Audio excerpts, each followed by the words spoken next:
मागण्यांकडे शासनाने दुर्लक्ष केल्याने संतप्त शिक्षकांनी अखेर शाळा बंद आंदोलने पुकारले आहेत। आजपासून 2 दिवस 8 आणि 9 जुलै रोजी राज्यभरातील हजारो शाळा बंद राहणार आहेत। या आंदोलनात राज्यभरातील 20,000हून अधिक शिक्षक मुंबईतील आझाद मैदानावर एकवटले असून शिक्षक समन्वय संघ महाराष्ट्र राज्य यांच्या नेतृत्वाखाली हे आंदोलन सुरू आहे।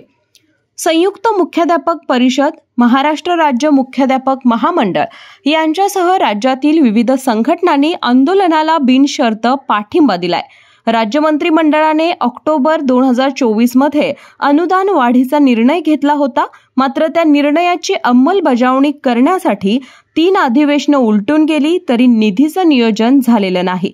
त्यामुळे शिक्षक वर्गात तीव्र नाराजी आहे। कोल्हापूर जिल्ह्यातील प्रत्येक अनुदानित शाळेतील किमान 2 शिक्षकांनी आंदोलनात प्रत्यक्ष सहभाग घेतला आहे।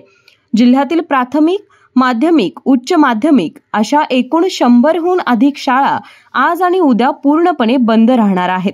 शासनाने जर वेळेत मागण्या मान्य केल्या नाहीत तर हे आंदोलन अधिक तीव्र केलं जाईल आणि याचे गंभीर परिणाम सरकारला आगामी काळात भोगावे लागतील, असा इशारा शिक्षक समन्वय संघाचे समन्वयक खंडेराव जगदाळे यांनी दिला आहे। या आंदोलनामुळे राज्यातील शिक्षण यंत्रणा पूर्णपणे ठप्प झाली असून शासनाची प्रतिक्रिया अद्याप अपेक्षित आहे। जनप्रवास लाईव्ह, कोल्हापूर।